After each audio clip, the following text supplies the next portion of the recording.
The public meeting of the City of Tallahassee Independent Ethics Board is now called to order on this day, Tuesday, February 20th, 2024 at 4 p.m. Board members are present here at City Hall, along with members of the public. With the assistance of the Communications Department and the Information Technology Department, this meeting is live streamed on the Ethics Board website. We're recording it for future reference. There is a delay with online communications. We should be patient. As always, we thank those members of the City of Tallahassee for their support. For those attending the meeting online, please make sure your microphone is muted.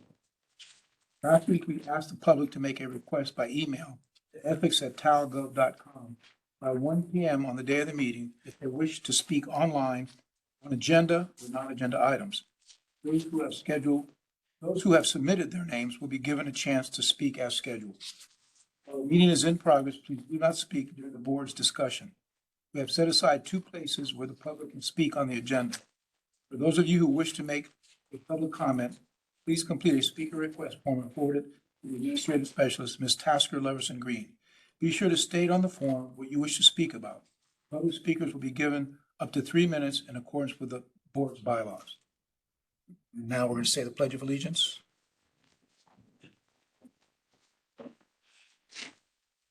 Pledge allegiance to the flag of the United States of America and to the republic for which it stands, one nation, under God, indivisible, with liberty and justice for all. Ms. Tasker, can you take the roll? Kirsten Costa, Patrick Kelly, Here. Carlos Ray, Here. Rika Calhoun, Adam Commissar. Here. Mr. Chair, we have a quorum. Next thing on the agenda is the approval of the minutes from the December 19th meeting.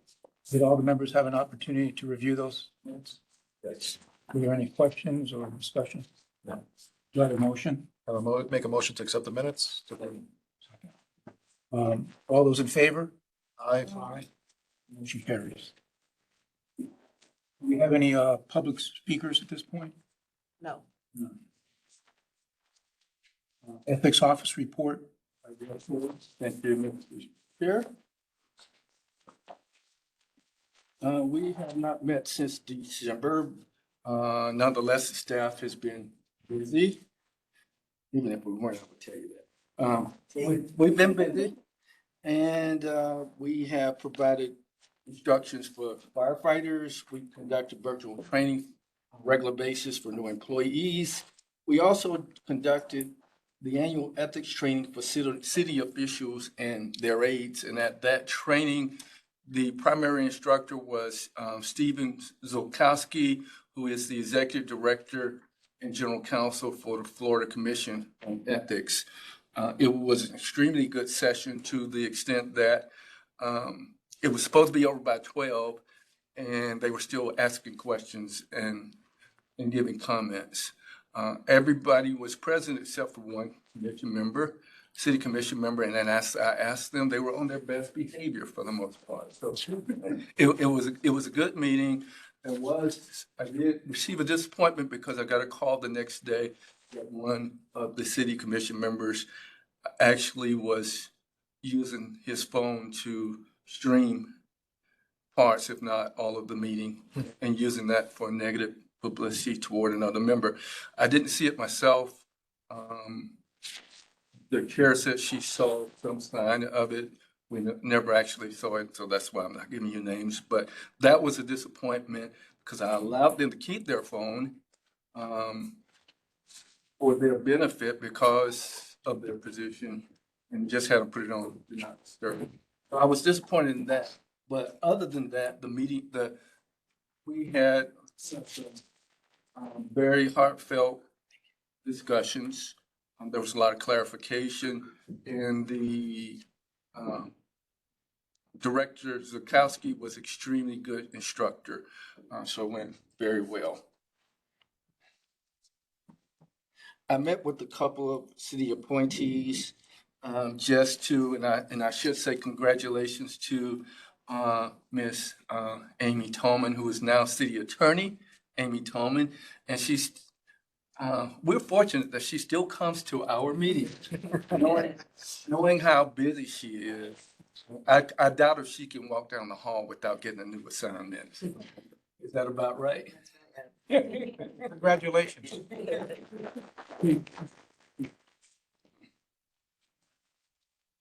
We monitor legislative activity, which we'll talk about later. I think this is the first time we actually did that. We had some discussion on the campaign contribution refund program. And we have plans for how we're gonna address it. We're gonna wait until there is activity, probably toward the end of the spring, early summer. So when people are paying attention and actively engaged. So we will take action on that at that time. We started creating a draft of the annual ethics training. We chose as a theme for this year, for the people. I thought it important and think it important that people understand why we have ethics.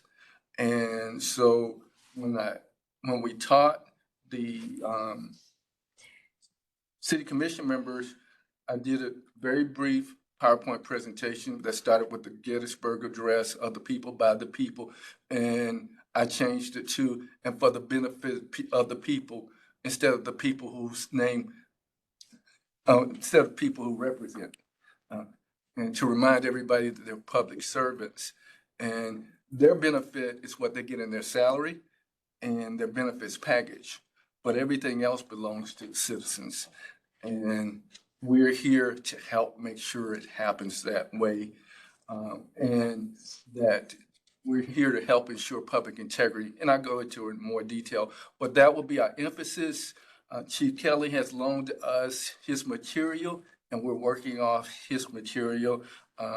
We think it's going to be very good. And we've already started working on it so that we won't be working late at night and weekends to get this done this year. And you'll get to see it early. And I will volunteer you all at different points to look at it. You don't have to, but I'll send it to you to look at and give feedback as we go through it.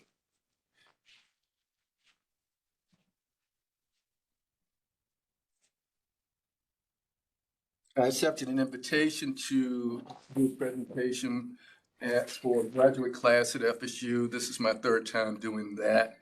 And you don't call me. I'm just. What school? What school? Huh? What school and what school? This was actually a procurement class. It's usually government and ethics or something along those lines. So I use the same thing for the people. I talk about my experience, just related all, in this case, I related it all to procurement. And it's got a lot of questions, a lot of discussion, and what usually happens. They're like, oh, I'm gonna have to think about this. I never thought about it that way. Yeah. Because in government, in the city as well, people just kind of take things for granted. People send them stuff, and when I say to them, I tell my children, nobody gives you something for nothing. And I give them my chocolate chip cookie. I think you've heard my chocolate cookie thing before. I give them that. And when they think about such a small thing as a chocolate chip cookie, the implications of influencing, then they start to think about it. So it's a good experience. We went weekly with the board chair. We maintained the Facebook page and responded to ethics complaints. So that's generally what we've been up to. We took a partial vacation. I probably took off more this year than I have since I've been here. And believe it or not, I've been here 4 years now. It doesn't seem like 4 years, but I've been here 4 years. And I'm not going anywhere. The budget, we started fiscal year with 443,000. Right now we stand at 303,000. And so we remain in very good shape. if there's anything special we need to do, we'll be in a position to do it. Right now, we're just kind of touring the road. I don't like spending money on food. We spent a little money on food to feed the city commission. We spoiled them. We even gave them shrimp and grits for breakfast. We spoiled them. And it works. Get an invitation. Any questions about the budget? How did the fiscal year work here in Tallahassee? It goes to October. Okay. So at end of September will be in the fiscal year. We have 7 more months. Okay. Any other questions about the budget? Okay. Tracking issues. The first one is Harry Brown, and some people know that name. He called and referred an incident that happened in 1999. And I would just say that he goes to the commission meetings every month, and he complains about an experience he had in the 1990s. Our administrative procedures say that we cannot accept a complaint that's more than 5 years old unless there's a fraud crime involved. And then it says we cannot accept a complaint that's more than 7 years old, period. And so that's basically what I quoted to him. I learned from the city attorney's office also that at some point in his life, he received a settlement from the city. So, he can't come back later and complain. So I just told him it's not something we could address, and we moved on. And I received a call from an individual concerning local government in St. Petersburg, and I referred them to the Florida Ethics Commission. I received a call from Fort Myers concerning a resident who felt he was being stalked by individuals seeking to purchase his home. He handled that himself by just not responding to them. Yeah. I called him and talked to him. He said, I figured it out. So he took care of that one himself. And then I received a hotline call from a Ms. Marcia Thomas. I have received this complaint at least 3 times since I've been here. I won't label her. I'll just tell you that her concern is that there are electromagnetic fields and that she's been abused by Tallahassee Police Department through those magnetic fields. I asked her to send me pictures, and it was sunlight shining through the blinds or around the lights. And then she sent me one picture where her dress was slowly sliding up because she wanted to show me how it was affecting her skin. Of course, I cut that one off, and I never looked at another video after that. But I don't refer her to anybody because she's been to the Department of Health and everywhere. And everybody that's genuinely tried to get her help has been sued. So I just tell her that it's not in our jurisdiction, because I can't do nothing about magnetic fields, even if it's true. So that's how I handle it. It won't do any good to tell her that we'll find her frivolous complaints, because she'd probably sue us.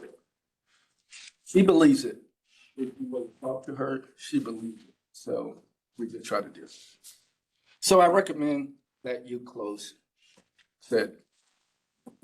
So moved. We have a motion to close these complaints. Moved and seconded. All those in favor? Aye. All those opposed? All right, number 8, and this is legislative updates. I'm actually going to start with one that's not in your book. We added some. One that's not in your book is House Bill 735, and I believe it's Senate Bill 734. And basically, this bill has to do with lobbyists. And I first became aware of this bill through Miami-Dade's ethics office. Then I spoke to Director Sikowski, and his take from it is that it was going to require his office to create a central database and for all the counties and municipalities which he thought was insane, and it would be. But when I read this, it sounds like it's telling us to do what we're already doing in that respect, which is establish a database, and people must register on and on and on. It where I marked it. I marked two things. Getting CNI mode. Okay, a county municipality special district to make lobbyist registrations available to the public. If a county municipality or special district maintains a website, the website must make available a database currently registered lobbyists and principals. Another place, a county municipality or special district may establish an annual lobbyist registration fee not to exceed $40. So that would have an impact on the city. So, it's nothing we can do with this bill. If they required, if it went by what the state ethics commission, their interpretation would mean all of the fees would go to the state. So Miami-Dade was really concerned about the impact. It wouldn't impact the city because we hardly collect. I don't know what they do with the few dollars that they collect. It wouldn't impact us. It would impact the city as far as the amount of the fee. So, but I just want to generally bring that one up. We'll watch that one, and I'll ask John to give you a deeper report next time after the session, if there is any type of impact. There is Senate Bill 576, and all these have companion bills. Senate Bill 576 is directed toward police review boards. However, and it basically says that essentially no one can do an investigation on a police officer except a law enforcement agency in compliance with collective bargaining. So it was not their intent, if you look at the analysis, it was not their intent to impact. I talked with the director of the Florida Police Chiefs Association. She didn't feel that it does. However, at least John and I felt that it does. And reading from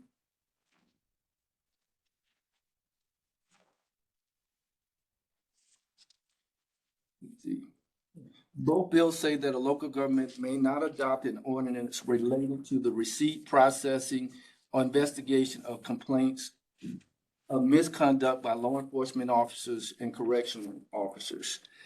And in our complaints, we do just that. And then you look at the definition of law enforcement officer, that could even be, from our interpretation, that can even be a crime intelligence analyst, somebody who's not sworn. It's not just the police officer or sheriff's deputy. So what you would have to imagine is the police department living under one standard and the rest of the city living under another standard. So the attempt here is to basically kill all these police review boards. To an extent. It does say in one of them that if the sheriff's department or police department approves it and has to say so about how it operates, and I'm paraphrasing, then you can have one. So there are exceptions to it. But then it's not independent.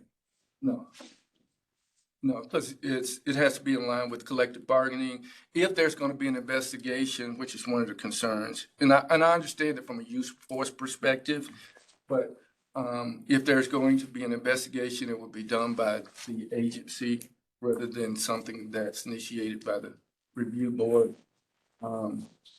And anything that deals with disciplining officers. And, in a sense, we don't discipline officers, but it gets back to that phrase that defines the investigation. And I think somewhere in there it talks about subdivisions and departments within the city So we feel that it would affect us, even though they say it won't. So it may be one of those unintended consequences, because it's not directed at us. But it can still catch us anyway. You know, intent is good until it becomes law, and then it's how you interpret the law. Basically, this would remove law enforcement, their definition of law enforcement officers from our jurisdiction.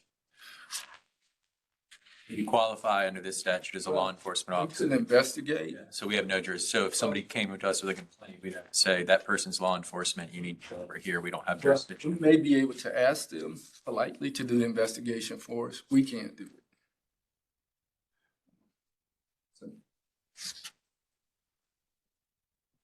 is there any part of that? Because did I get that right? I think so. Yeah. Okay. The three of us, she and John especially, have been in discussion on this, so that's what I was asking. So that's what we're looking at with that one. There hasn't been much discussion from what I hear. It doesn't matter because it's going through. I wanted to write an article and they had time. I wrote one, but it didn't address this, but I didn't have time to get it finished and get it out because I want to kind of try to give them an out by saying unintended consequences, not attacking anybody, but saying there are unintended consequences in these bills that you need to look out and clean up before you finalize it. Because that's been the way I approach it. Any questions about that bill? Madam Chair, if I might, I do know that there's some effort to ask some of these questions, but, you know, it's late in session and it's a Republican priority, so it's moving. So, but I do know that there is some effort to ask some questions, so perhaps there will be some clarification before session ends. Yeah. Miami is working real hard, but at the same time, Miami is one of the targets, so. So is there any effort to do away with the Criminal Justice Standards and Training Commission to, No, they have an exception for the commission. So they can keep doing what they're doing. If they do away with us, I'll go back and work with them. I'm kidding. And then. I don't even know for myself yet. Okay, I just made a note of bill analysis. Because the bill analysis, in my opinion, sounds nothing like the bill. And then 1714, SB 1714 and HB 1597. 1714 would not allow us to initiate complaints. It would not allow us to accept anonymous complaints. It would not allow us to accept hearsay. So we had less authority than an officer investigating, because, you know, we couldn't use confidential informants, so to speak. You know, and I went to the Capitol today. The House version is going to the State Affairs Committee tomorrow morning, 8:00. I delivered a packet, this packet that you have. I delivered it to all these members that are on this committee, in case you know any of them. And the group, and I say the group, Miami-Dade Ethics Office, West Palm Beach, Naples, Jacksonville, and us. We worked together. We created this one-page sheet that you see on the front. Just basically say, don't do what the Senate did. Keep your bill just like it is. You know, and I was very nice to the Board of Ethics Commission when I talked to everybody, because I told them, I said, don't accept the amendments. We're okay with the bill as it is, but don't accept the amendments that the Senate did. And I even had one person say to me, well, it's usually the House that has to be corrected, so I'm glad it's the Senate this time. So they weren't listening. I gave them very simple examples. I looked at one person, I said, okay, if I bribe you and the third person hears about it, but they didn't witness it, they can't bring it forth the complaint. The only ones that can is you and me, and we're not going to tell on each other.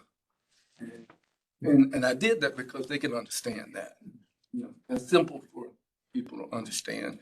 And I gave them other examples and I explained, we have anonymous complaints because there is such a thing as retaliation and retribution, and sometimes people need to be protected.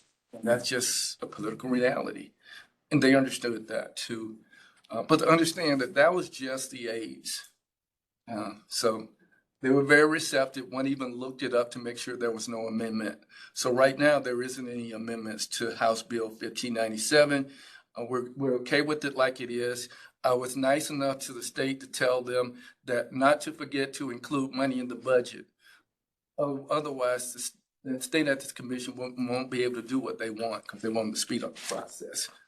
And I told them they don't, it's not slow because they want it to be, they need the resources. So if you make them do it, give them the money.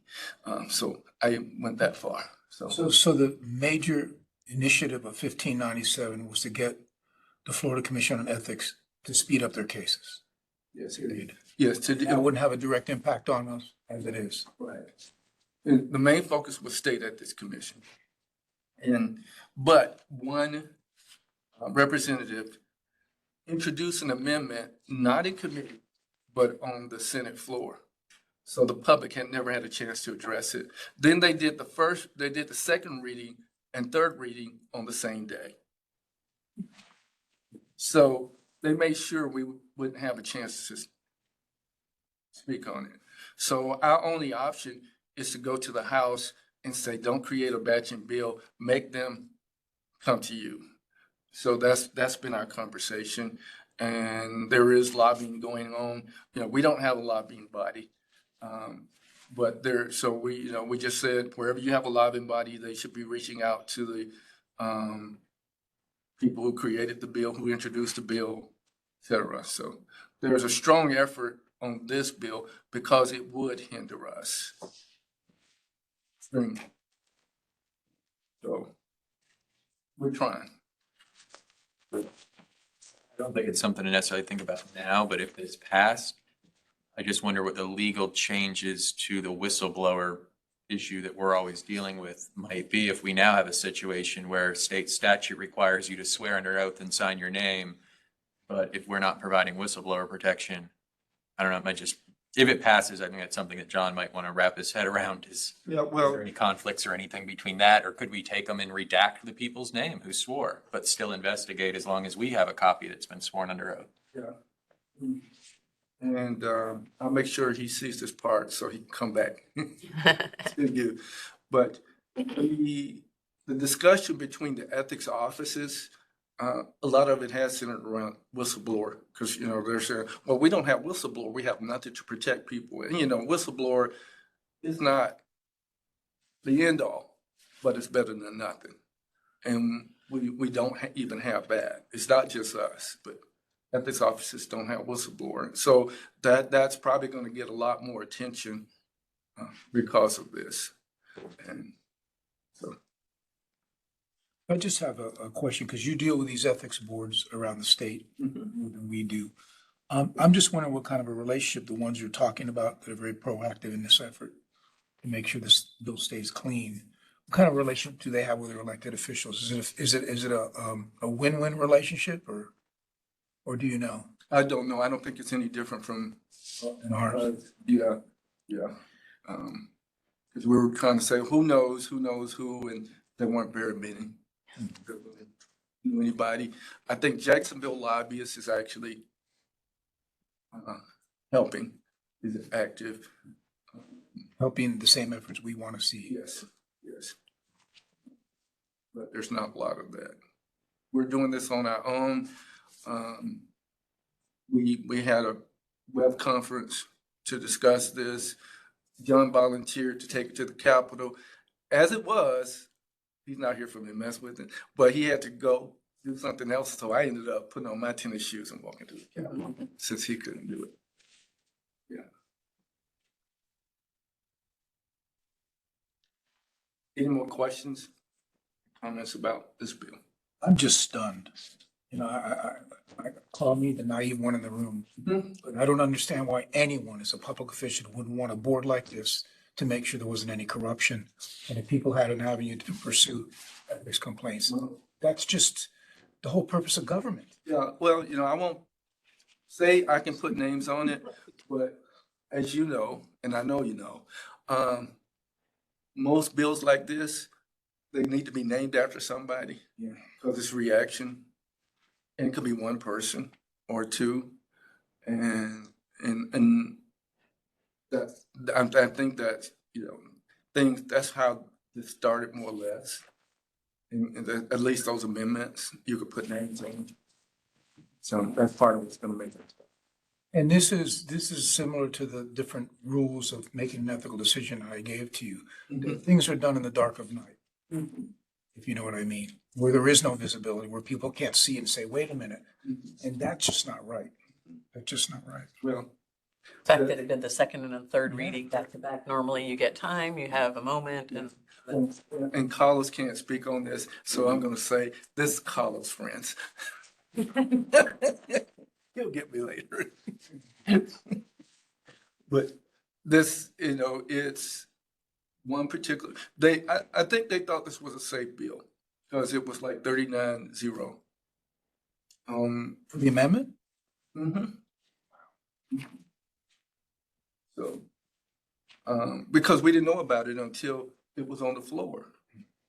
And so we didn't have a chance to respond to it. So there wasn't any noise. We only started reacting to it afterwards. We just didn't have that opportunity. So, probably sound good to them, but now they're hearing it. And we all give them the same example. So they're starting to hear different.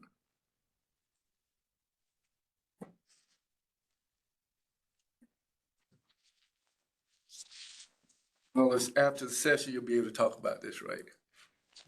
Maybe. I want my job now. No problem. Any other questions or comments? Thanks for the job you did on all the effort. Thank you.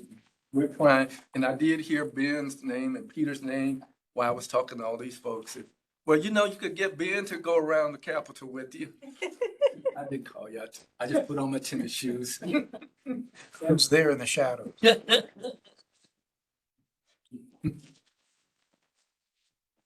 Okay, that's all, with the agenda item 9. Your opinion? Okay, and I'll do my best. I'm not gonna try to imitate John. And unfortunately, he isn't here. He tried to give me some talking points. From now on, I will make sure there was an attorney here in his place to answer questions. But I've been worried about it as much because we have attorneys here, so you're gonna have to sub for John on this. But we have 3 advisory opinions. Exactly, let me look at the first one. I'm gonna actually, instead of going to the talking points, I'm gonna go right to the first one. And this is 2024-01. Question: does a covered individual violate the Tallahassee Ethics Code ban on solicitation and acceptance of a gift by accepting payment from a company which is not a city vendor in exchange for participating in consumer satisfaction interview provided by that company when a city vendor may use the findings? And then later on here, I believe, he asked the questions if when the city vendor is not using the findings. And in both cases, the answer was a negative. And I've experienced this myself where you have these international market research companies. They basically are looking for subject matter experts. So this employee was considered a subject matter expert on use of the software. And software may be something they use on the job or not. And they were offering to pay that individual a certain amount of money to allow a company to interview them. So they put the company, and a lot of times you don't even know who the company is. They just put you with the company interviews you. In my case, they paid me $150 for an hour's work. And all I had to do was sit there and answer questions. They don't know whether I tell them the truth or not. I got paid. But, that's kind of what the market research company does. So that's what you have here. The employee just wanted to make sure they were in the clear. The employee actually decided, even though we said we didn't think it would be an issue, they decided not to do it anyway. But he gave a case for, if the vendor ended up using the research, and he gave a case if the vendor didn't end up using research and concluded that it did not violate misuse of the. Questions on the first advisory opinion? How about the content? I just noticed it had the name withheld at person's request. Will we still be able to issue these opinions without a name if that other bill passes? So it'll only be for investigations. We'll still be able to give ethics, because we're kind of giving this to nobody. Will we still be able to do these, or will That's a people have to good put their question. names down just I to ask? think we'll be fine, but that's a good question. We'll look at it to get a permanent answer. I don't think it'll be an issue, but we'll wait till the bill passes and we'll answer that question, if that's okay with you all. Any questions, comments about this one? If not, I move that I ask the board to. I was gonna ask, do you want to do them individually? I'm asking you to approve this one. So moved. Second. Mr. Kelly moves and Mr. Ray seconds. All those in favor? Aye. Opposed? I want you to know that I did that in less time than John would have. Make sure you tell it. We don't charge by the hour. Just time, you know. Okay. 2024-02, and this one was presented by the mayor. I have to remember which one is which. Okay. Does a covered individual violate the Tallahassee ethics ban on solicitation, acceptance of a gift by attending at no cost, an event held by a nonprofit and helping to raise toward the nonprofit money, helping to raise money toward the nonprofit at the event when the event has been financed, or soliciting donations from lobbyists that appear. Now, that's not exactly what the mayor said, but John wanted to cover that one too, I believe. And I want to just clarify that because I don't want the mayor to send anybody to think the mayor was trying to be a cheapskate here. It wasn't about going for free. It was, what we have is Tempo. Tempo was established as a project and then a part of one of the city's program in housing and resilience. At some point, they decided they needed to create a foundation so they could help fund it through the foundation. So they're going to do a fundraiser in March. The WCOT, which is the city's television station, is going to publicize it. And they're going to help raise funds on behalf of the foundation. So he just wanted to make sure that was okay. And then John expanded on that to address worst case scenarios. So that's why you see a little bit more in there, because he thought he could answer that question too if it ever came up. So he brought it in his scope. Now I'll go back to the talking points. So he looked at it in the analysis. He said Tempo is a nonprofit foundation associated with the city's community services department. The inquirer does not violate the Tallahassee Ethics Code if he helps raise funds for Tempo, as he does not receive anything of value from a city vendor, leasee, a city property, or a lobbyist or principal that employs this lobbyist that appears before the city. The opinion further states that if elected officials attend the fundraising at no cost, or if they receive door prizes at the event, the covered individuals would not accept prohibited gifts, even if donations for prohibited donors funded these items. The inquiry does not violate the Tallahassee Ethics Code's ban on solicitation and acceptance of a gift from a city vendor, leasee of city property, or lobbyist or principal of the lobbyist who appears before the city if he attends a nonprofit fundraising event and participates in fundraising. So that's his. Are there any questions on the second advisory opinion? More comments or concerns? Nice, if you approve. Motions? Kelly, Mr. Commissar seconds. All those in favor? All those opposed? Advisory opinion. How does this sound? Ethics officer, executive director, and attorney. Think I can get them to pay me that attorney fee? Oh, well, I guess we'll keep John. All right, 2024-03.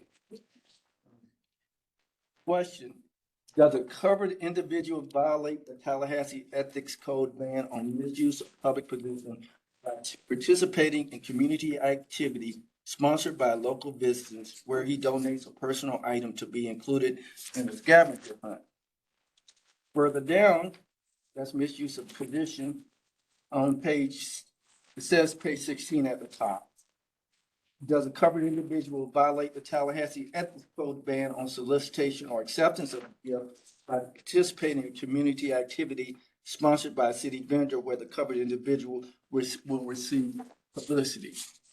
On the first part, he answered in the negative, and I'll go to his analysis. While it can be assumed the radio station will enjoy a benefit, specifically additional listeners drawn to the scavenger hunt, this finding is inconclusive in terms of how much the radio station would really benefit. The next step of analysis is whether participating in the scavenger hunt is an act inconsistent with the proper performance of elected officials. And in our discussion, we agree that this is kind of, our officials have almost celebrity status, and they do these kind of things. They promote businesses or promote people using businesses. They go to ribbon cuttings, on and on and on. One example that I gave in this discussion, I've seen Curtis Richardson, Commissioner Richardson, at a fundraiser for WFSU. And, he's on television encouraging people to raise funds. He wouldn't do that unless they had him on there because he was a city commissioner. So that's kind of perspective that we took here in this analysis, that this was consistent with the job. It's sort of like kissing babies. And the inquiry, so we concluded that the inquiry does not violate the Tallahassee Ethics Code ban on misuse of position by a city employee by donating a personal item to be used in a radio station's scavenger hunt. And this was a request made by the radio station to the mayor. So that's the first part. As to the second part, on gift ban, John turned to a number of advisory opinions by the state commission. And part of the reason we did that is because we used the state's definition for gifts. So, I went because I was trying to help them. But I went as far as asking, well, can the board come to a different conclusion than the State Ethics Commission in terms of what a gift is? And the answer was no, because we'd basically be outside the boundary of the definition. And they have set precedent for the definition and how to use definition in their advisory opinions. And if we're locked into that, what that means is if you look at our ordinance, it says that you cannot accept a penny. You cannot accept spit. You cannot accept a bottle of water. You cannot accept anything from a vendor. And in this case, it was discovered that this is actually a vendor. This radio station owns 4 radio stations in Tallahassee. And so it is a vendor.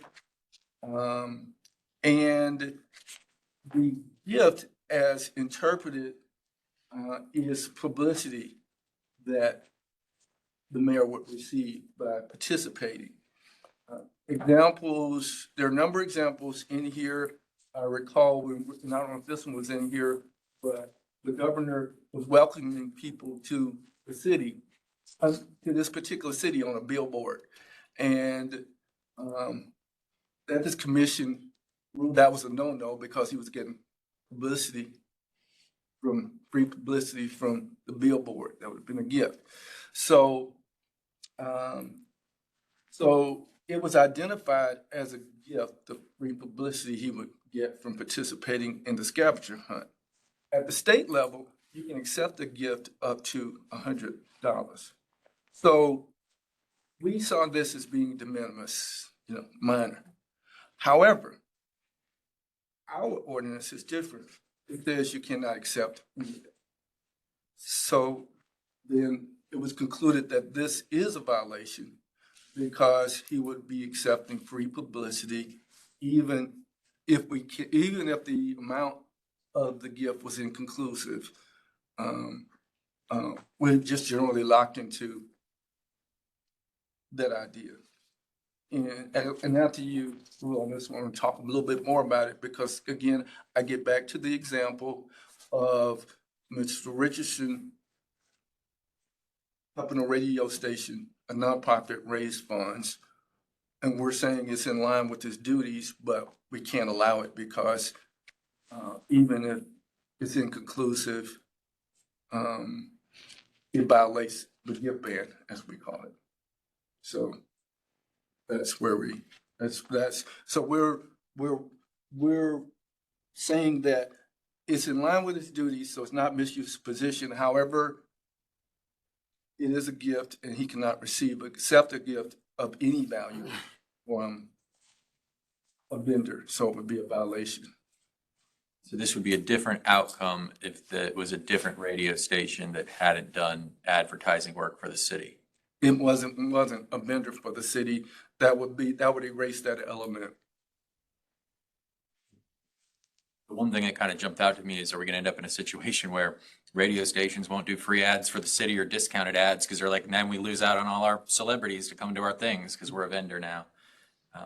And that may be one of the things that we do want to put or talk about, putting some sort of monetary amount on it rather than anything, is that we then have that separate discussion because of things like that, because we are a small town in the big scheme of things, and those are seen as celebrity things that can actually help a lot of nonprofits in positive ways, not necessarily to the benefit of the individual as much as to the benefit of the nonprofit is the hope of that. And if we can see through that in the weeds, then I do think that's something that we maybe discuss as a phase 2 after we accept this. Does everyone feel comfortable accepting it or not accepting it together? Or would you like me to separate out the 2 questions since one's a negative and one's affirmative? I'm comfortable doing them together, Okay. but I also want to make a comment about what you just said. And that's the difficulty of putting a dollar amount on certain things. Like you said, the big issue here is the free publicity. What is that worth? Right. How do you put a dollar amount on it? It's pretty, you call the radio station, ask to buy an ad. For the same length that you're going to be on there, and then you know what the value is. But I wonder if there's a future, if we're like making recommendations or anything, can there be an exception in some rule for de minimis, like media coverage or something, just something that's gift of being on the news is kind of different than giving somebody a car or something. Yeah, and I think there is, and I can't totally speak to it, I think there is an exception to a degree for things like campaign contributions and for things like some media instances. So I think there is some exception, but I can't totally speak to it. I remember us discussing. Well, I mean, there's even examples like, let's say Young Actors Theater has a celebrity show, meaning that the mayor and a city commissioner and the president of TMH and, different people play some of those roles to raise money for them, but it happens to be a campaign year or it happens to be a re-election year. We may get a little muddy because that's not necessarily how that person would want to spend their time, and they're not receiving a true financial benefit. But being on stage in front of a whole different subset of people, would that be benefit? And that's where then we have to go through the weeds and kind of see that, because where we say, oh, no, that's just helping raise money for a local nonprofit. But that's our job here too, is separating out the true ethical aspect of it as well. Well, and a classic example for me that's gonna be just difficult to get a hold of is some politicians are out there all the time. Unless a major crime occurred and they're there and a vendor for the city's covering it and they go on camera or go on radio and start talking about it. They're getting publicity. Do we want our public officials not to be visible in the community at, major events that impact people? This is really I think a lot of discussion. This is going to be complicated. But it does need to be addressed. I agree with you. I did have a conversation with the mayor on this, and he was concerned, and I told him that I'll make sure you talk about it. Did he talk with you about it? Because I told him if you wanted to talk about it, if you want to hear from her, she could give the perspective because, of course, they're open to if we wanted to revise it. And I'm giving you the dilemma, and then it's up to you to decide whether you want to address it again, if you want to talk about it in another meeting. But they're open to looking at it because it does seem rather restrictive in the examples that we give. That's up to you all. But before we do Yeah, I was that, gonna say, let's do this one and then we can. So Yeah. moved. Second. Moved and seconded, for advisory opinion number 3. All those in favor, say aye. Aye. Any opposed? That passes. and I believe that's really the agenda. Do we have any public comment on non-agenda items? Member discussion regarding future agenda. I think we just talked about I it. was gonna say, circling back to what we were just talking about. I should have the director and the city attorney and some consensus we can come up with and John and come back some language Okay. that we can all discuss and edit as we go along. But I think this is an important issue. Yeah, I don't think we want our ethics rules to ever be preventing a public official from Exactly. engaging in like legitimate public officialing, which sounds like it might be.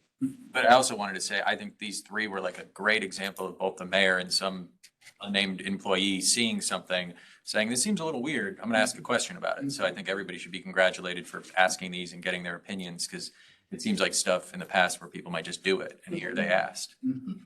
And do people know that these are available to them, or only when they come to you with something? We put it in the training, we let them Okay, know. great. Because again, to be able to be like, can I search for, Yeah, can I go the to? survey, Can I go to lunch with my friend next month, because that friend is a vendor, and under what circumstances can we have lunch every month? And, things like that on the website. I think it's great Are information. you asking for you that right now? Maybe. Any other future agenda items? We'll come back with the legislative stuff in greater detail. Any other directives that anyone, go ahead. Did anybody see, did you want to just briefly summarize what Ernie's email was about today? The charter review committee is meeting tonight, and it is expected that they're going to talk about things outside of the topics that they were directed to look at. And he's planning on bringing up the,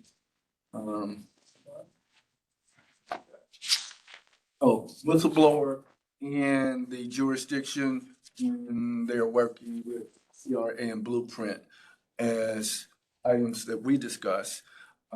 They're trying to get it on the agenda tonight, and if they do that, according to him, then they'll come back on the 29th and discuss it and vote on issues like this.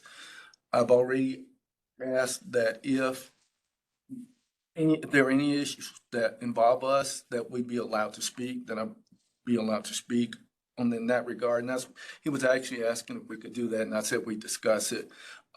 But if it comes to the forefront and it is on the agenda, then I think it would be appropriate for either I or John or both of us to go and speak for ourselves. Yeah, that's a great idea. Yeah. Nice. And I appreciate him keeping us informed. His resignation may have been a very good thing. Well, Yeah, in one sense, but, and that's what I missed on the general update. The city commission still hasn't filled their position. They said they didn't have any applications. They're gonna get mad. I think they did a poor job because every time we put out an application, we get a long list of people. I did give them one name because the last time this group, voted on people, there was a third person that this group was interested in. So I gave them that name, told them that they need to vet that person themselves. I know the treasurer clerk sent that name to the mayor. I don't know if it went to anybody else. I am gonna send them an email before they meet to remind them and suggest they take action. Yeah. And it's theirs. They can do whatever they want to. FSU is still trying to identify somebody.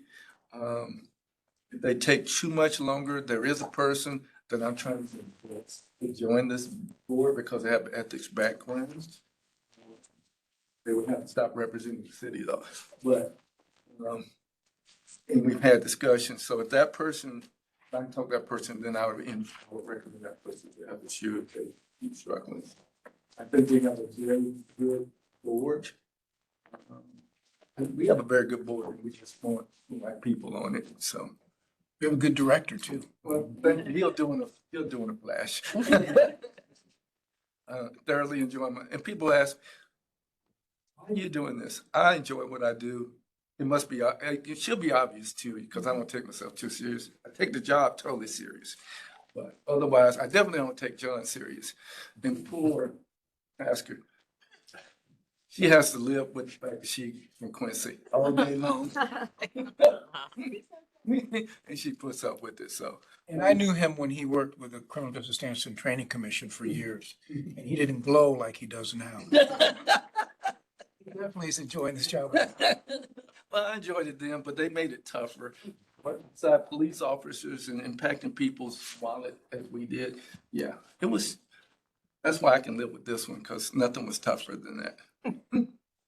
Thank you. And real quick, this was more for our information, not something that we need to do today to get any extra information out. Is that correct? Okay. Okay, well, if there's nothing else, Mr. Ray moves and Ms. Calhoun seconds, and we are adjourned.